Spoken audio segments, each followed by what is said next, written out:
না, বিআরটিসির সেবাটা হচ্ছে এটা কোনো তো রেলের বিকল্প হিসেবে আমরা এটা করি নাই।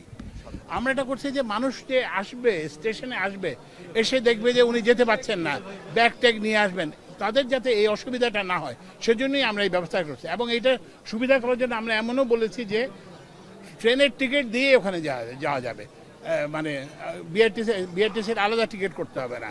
এবং ট্রেনের যে ভাড়া, সেই ভাড়াতেই তারা যেতে পারবেন, তাদের যদি টিকিট না কিনে থাকেন সেই ভাড়াতেই নিয়ে যাবে এবং সেখানে তারা নিয়ে যাবে।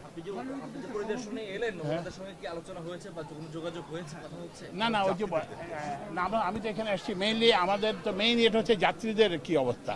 আমাদের তো হচ্ছে গিয়ে সরকারের তো মেইন দায়িত্ব কার প্রতি? সরকার তো মেইন দায়িত্ব হচ্ছে যে যাত্রীদের প্রতি। না না না, শোনেন আপনি কথা, না না শোনেন কথা, তো আমরা বলতে রেডি, তো ওনারা আসতে হবে, তো আসতে হবে, তো ওনারা যদি না আসেন কিভাবে কথা হবে? এবং এটা ছাড়াও কিন্তু আমরা, তারা যেহেতু আসছেন না, আমরা রেলের কর্মচারীদেরকে তাদের কাছে, রেলের অফিসারদেরকে তাদের কাছে পাঠিয়েছি। তারপরে বিভিন্ন সরকারি বিভিন্ন এজেন্সি, তারপরে হচ্ছে রাজনৈতিক দলের, শ্রমিক সংগঠনের নেতৃবৃন্দ, তাদের সবাইকে পাঠাচ্ছি। তো সুতরাং আমাদের দিক থেকে তো চেষ্টার কোনো অভাব নাই। এখন কি একটু আমাদের বলতে পারবেন যে তাহলে ওদের অবশ্যই তাদের দিক থেকে কি আশ্বাস দেবেন যে কতক্ষণের মধ্যে ট্রেন চলাচল স্বাভাবিক হবে?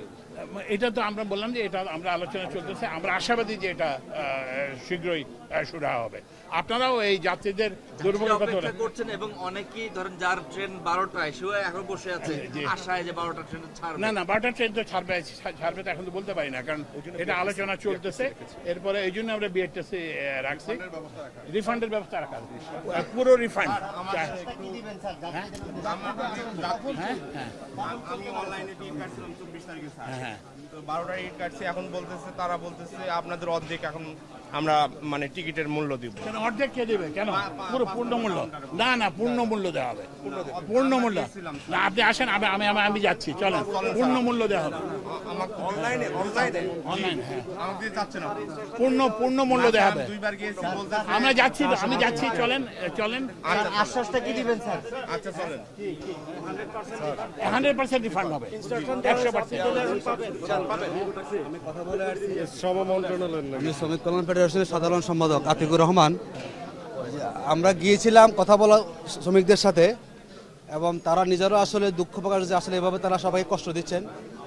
যে দেখেন উপদেষ্টা মহোদয় আসছে আমার কাছে, আপনি বসা দরকার, শ্রমিকরা বসতে রাজি আছে, যদি উপদেষ্টা মহোদয় একটু সময় দেন। আমার কাছে মনে হচ্ছে এই জিনিসটাকে লিঙ্গারি করার মধ্যে কোনো কল্যাণ নাই, যা রাষ্ট্রের ক্ষতি, আমাদের সবারই ক্ষতি হবে। তো যেহেতু সরকার অনেকটা যৌক্তিক দাবি মানা নিয়ে, যতটুকু আমরা শুনলাম, এই দাবিটা যুক্তি আমার কাছে মনে হয়েছে। আসলে যারা লোকোমাস্টার থাকেন তারা রেল চালাচ্ছেন, এবং এখানে অনেক জনবল কম, রেলের মধ্যে কম জনবল দিয়ে তারা বেশি সংখ্যক তারা সেখানে ডিউটি করছেন। উপদেষ্টা মহোদয়কে বলবো এটা অন্য কোনো জায়গায় বিবেচনা না করে শ্রমিকরা কথা বলতে রাজি আছে, আপনি সময় দেন। আশা করি আপনি কথা বললে খুব অল্প সময় অপরাধ। আমরা সময় দিতে সবসময় প্রস্তুত। আমাদের যে রেলের যে ডিজি, উনি এখন দেশের বাইরে আছেন, তো উনি আগামীকালকে চলে আসবেন। আমি আগামীকাল থেকে যে কোনো সময় তাদের সময় দিতে রাখবো। এইভাবে ধর্মঘট থাকলে সবার অসুবিধা হচ্ছে না?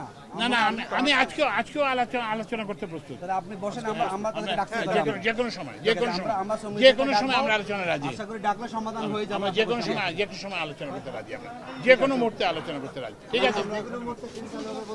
না, এটা তো আমি কিভাবে বলবো? এটা তো ট্রেন চালু করে, তো আমি তো ট্রেন চালাই না, এটা তো ট্রেন চালকদের উপর নির্ভর করে, বুঝছেন না? এখনই পাবেন, এই যে শোনো, এই যে এখন এই টাকা পাবে না কেন? 100% রিফান্ড পাবে, 100% রিফান্ড পাবেন, এখনই পাবেন, এখনই বলে আছে। কিন্তু এইটা কে বলছে 50%? ধরে 5 নম্বর কাউন্টার, ওকে ধরো 5 নম্বর কাউন্টার। আপনার একটা প্রশ্ন, সেটা হচ্ছে যে আপনি আজকে খুব সকালে চলে আসছেন, কিন্তু এই সমস্যাটা তো ডিসেম্বরে তারা আন্দোলন করেছে, সবসময় ওদের সাথে বারবার ধরে আলোচনা করছে। কি কারণে এটা ফেল করলো এবং আজকে মানুষ ভুগছে? না, এটা বারবার এটা নিয়ে আলোচনা হয়েছে। এটা যে তাদের সঙ্গে আমরা বসি নাই তা না, তাদের সঙ্গে বসে আলোচনার ভিত্তিতে আমরা অর্থ বিভাগকে লিখেছি, এবং অর্থ বিভাগ তাদের দাবি বহুলাংশে মেনে নিয়েছে, এবং সেই জন্য চিঠি দিয়েছে, এবং সেটাও তাদেরকে জানানো হয়েছে, বুঝতে পারছেন? তো সুতরাং আমাদের দিক থেকে মানার পরেও ওনারা আন্দোলন করছে, তাদের আরো কিছু দাবি আছে।